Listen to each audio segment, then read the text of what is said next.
Guys, isu pengiktirafan UEC setaraf dengan CJ Pelajaran Malaysia SPM bukan lagi isu kecil atau sekadar perbahasan akademik. Ia sudah melangkau jauh menjadi isu besar yang menyentuh garis asas perlembagaan, pembinaan negara bangsa dan kedaulatan sistem kenegaraan Malaysia.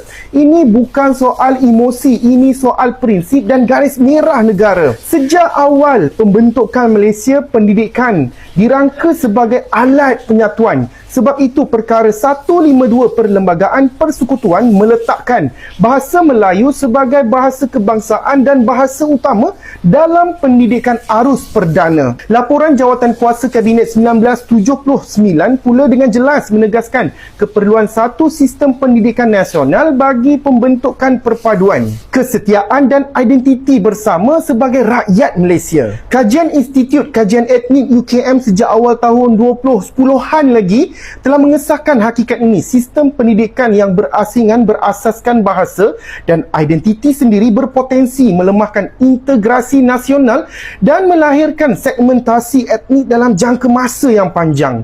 Fakta juga perlu disebut secara jujur. Statistik Kementerian Pendidikan Malaysia menunjukkan sekitar 80% pelajar Cina mengikuti sekolah kebangsaan ataupun sekolah bantuan kerajaan. Hanya sebahagian kecil sahaja yang berada dalam sistem UEC.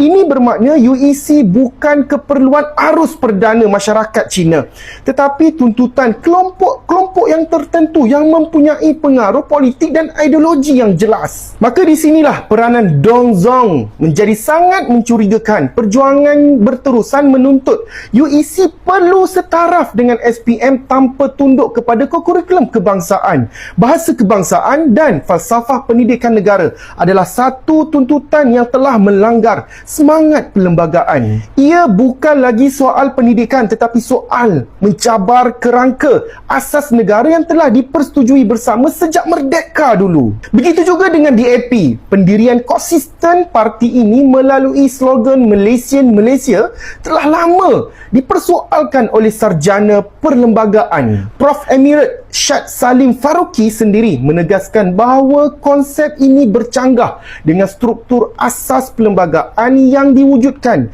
sebagai mekanisme keseimbangan sosial, bukan diskriminasi.